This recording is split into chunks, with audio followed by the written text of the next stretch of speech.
Okay, let's unpack this. We've got a stack of reports here detailing some really intense moments out in Los Angeles over the past few days. The headline, grabbing everyone's attention right now. The president's order to deploy the National Guard to the city.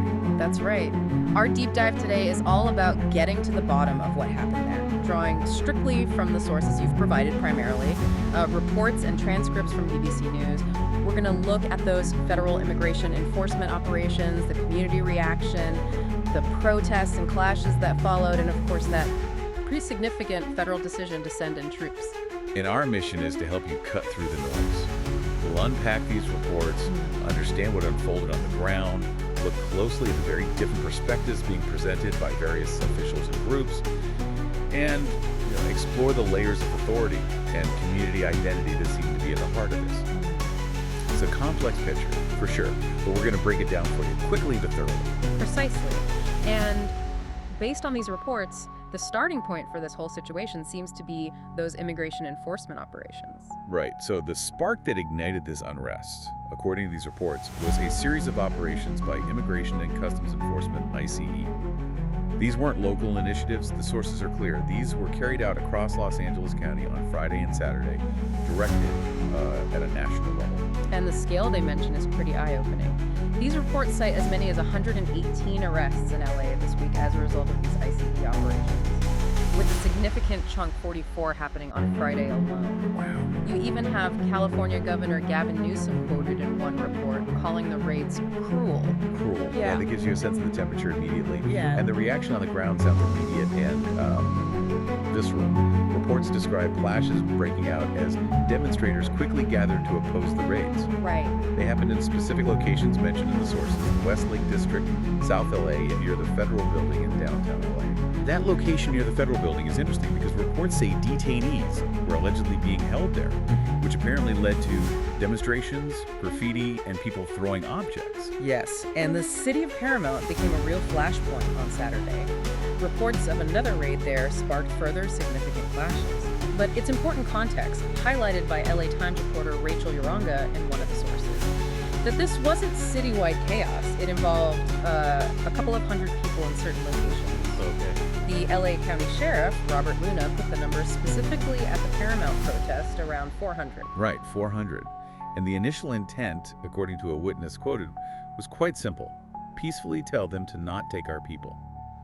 People reportedly started gathering right after seeing agents raiding a business and bringing people out in vans. Okay, so you have these initial, seemingly localized gatherings sparked by the raids. How did that escalate into the clashes we've been hearing about? Well, as the situation developed, these reports detail actions taken by both demonstrators and law enforcement that seemed to, fuel the confrontation. On the demonstrator side, we hear about things like fireworks reportedly being launched towards police lines, bottles being thrown, graffiti sprayed, other objects hurled at police. Yeah. There's a mention of a Hyundai car being burned, a fire at a strip mall that was quickly put out. Traffic was blocked, specifically on Paramount Boulevard. Okay. And a really striking detail is a Molotov cocktail being thrown over a fence, briefly setting a deputy's pants on fire. That's pretty intense. Absolutely. And in response, law enforcement, according to these reports, used measures like tear gas, flashbangs, pepper spray projectiles, Yeah. and less lethal munitions to try and disperse the crowds. Dispersal orders were issued in downtown LA and Paramount. And there were injuries and arrests reported. 2 deputies were injured, taken to the hospital with non-life-threatening injuries, and thankfully have since been released. Good. The LA County Sheriff's Department reported 1 person arrested and several detained following protests. Though these reports don't specify why that person was arrested, the LA Police Department mentioned multiple people who allegedly disobeyed a dispersal order in downtown LA would be arrested after being detained for unlawful assembly. One account from a witness, Fernando Delgado, really highlights the ground-level experience here. He was stuck in traffic, saw ICE agents raid a business, started recording peacefully, and then tear gas was reportedly thrown at vehicles in traffic. Wow. He describes a woman and her 13-year-old daughter right behind him being affected, with the daughter reportedly hit by a tear gas bomb and having to go to the hospital. His perception, as reported, was that law enforcement wanted riots and burning to make us look bad and make it seem like the protesters were causing the trouble. What's fascinating here is how that personal account, if widely shared or perceived, could certainly deepen the antagonism and fuel that dynamic of escalation described in the reports. That really puts a human face on the chaos described in the reports. Now, this escalation brings us to the major federal response, the president's order. Right.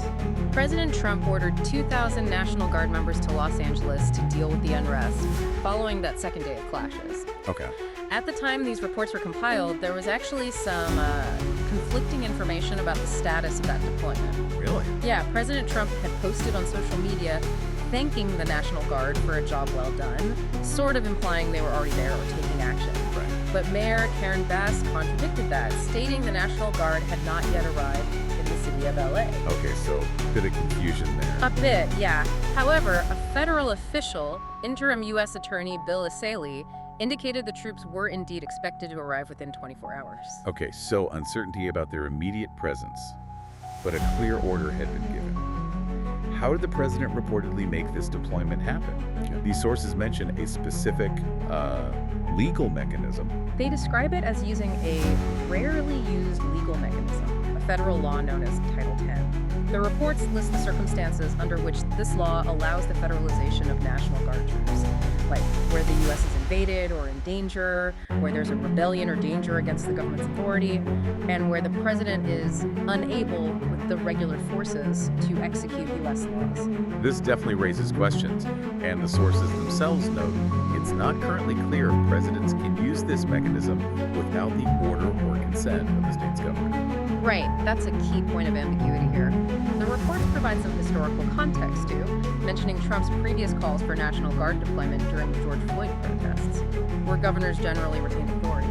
And George H.W. Bush federalizing the National Guard in 1992 for the LA riots using the Insurrection Act, a different mechanism, actually. I see.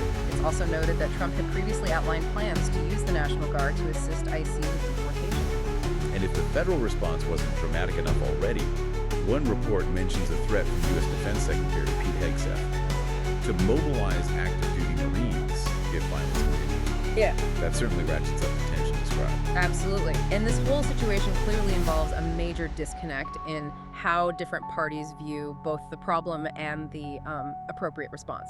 We see a significant battle of perspectives presented in these sources. Okay, so let's break that down. On one hand, you have federal officials justifying the action. Interim U.S. Attorney Bill ACLU, for instance, told the New York Times that the National Guard is needed to regain order. He's quoted saying things like, "The state has an obligation to maintain order and maintain public safety, and they're unable to do that right now in Los Angeles." And he cited protesters throwing rocks, Molotov cocktails, and committing all kinds of assaults on agents. Okay, and the White House. Well, the White House statement, according to these reports, frames the ICE operations themselves as essential to halting and reversing the invasion of illegal criminals. They also accused California Democrat leaders of being feckless. The statement asserts the administration has zero tolerance for criminal behavior and violence, especially against law enforcement, and that these criminals will be arrested. Right.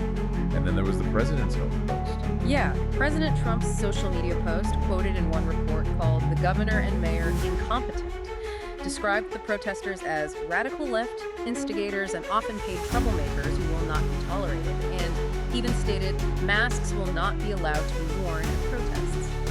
So the federal framing, based on these reports, is very much about restoring order against criminal activity and failed state leadership. What's the counter-argument from the state and local officials and others? It's a very different picture. California Governor Gavin Newsom called Trump's order purposefully inflammatory. He argued there wasn't a shortage of law enforcement on the ground and accused the administration of seeking a spectacle. Seeing a spectacle, okay. He explicitly accused the administration of sowing chaos so they can have an excuse to escalate, and called Hegseth's Marines' threat deranged behavior. He even shared a message from his wife about weaponizing protests to justify federal crackdowns is a dangerous precedent. And the state attorney general. California Attorney General Rob Bonta echoed that, quoted saying local law enforcement in LA have the resources they need at the moment, and that Trump's order was unnecessary and counterproductive. And the LA mayor. LA Mayor Karen Bass criticized the IC raids themselves for sowing terror in communities, but interestingly, according to these reports, didn't directly criticize Trump's order, instead thanking LAPD and local law enforcement for their work. Interesting nuance there. What about others, like Congress members? Yeah, other voices like Congresswoman Sarah Jacobs called the move an unnecessary escalation, warning it raises the potential for people to get hurt and erodes public trust.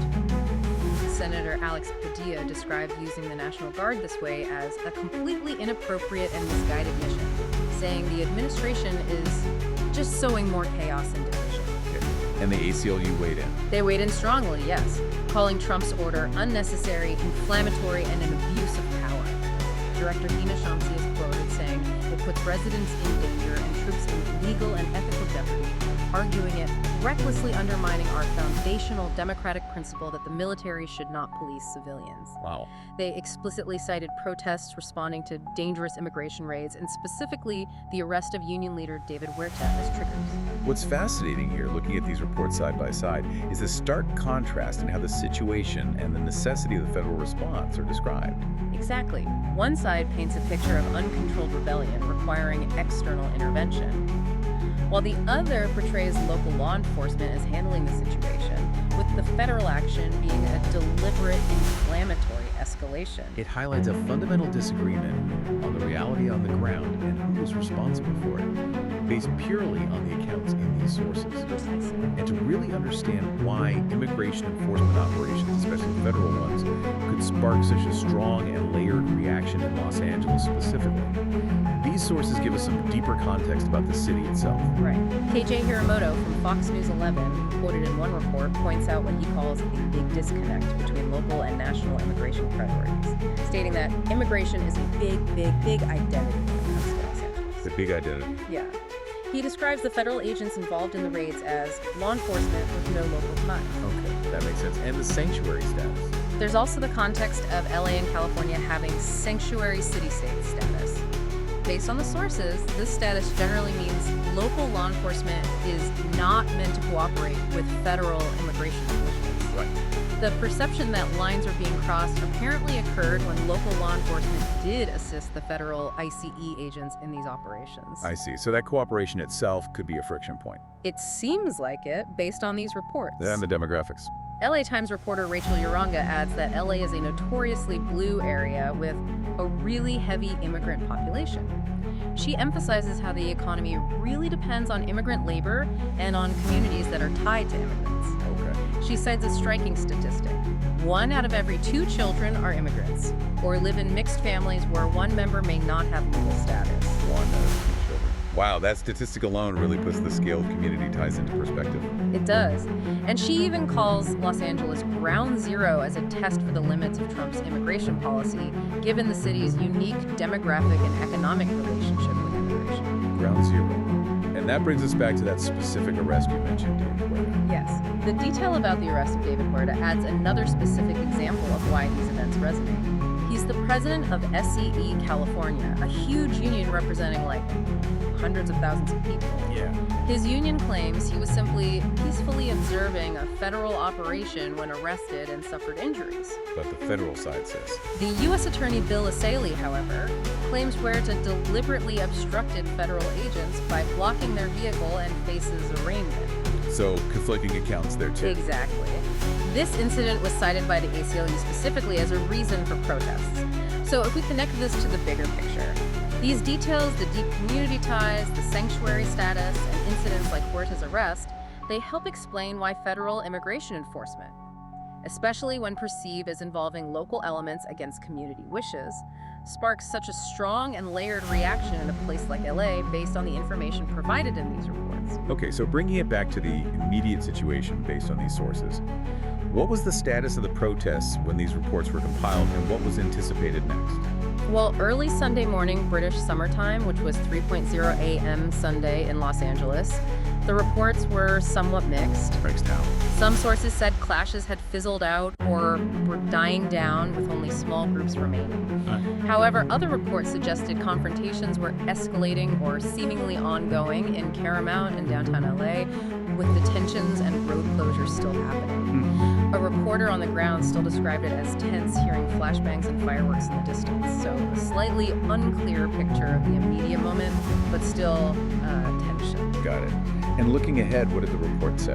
Looking ahead, based on these reports, more protests were expected in the county on Sunday. And according to that federal official, the arrival of the 2,000 National Guard troops was anticipated within 24 hours from the time of that report. Okay, so we've navigated through the stack of information. From the ICE raids that triggered the unrest, the escalation into clashes, the federal order to deploy the National Guard despite strong objections from state and local officials, and the deep context of LA's identity and relationship with immigration that helps explain the intensity of the reaction. It's clear from these sources that this is a rapidly unfolding and multifaceted situation with very different interpretations of what's happening and why by different groups. Yeah, absolutely.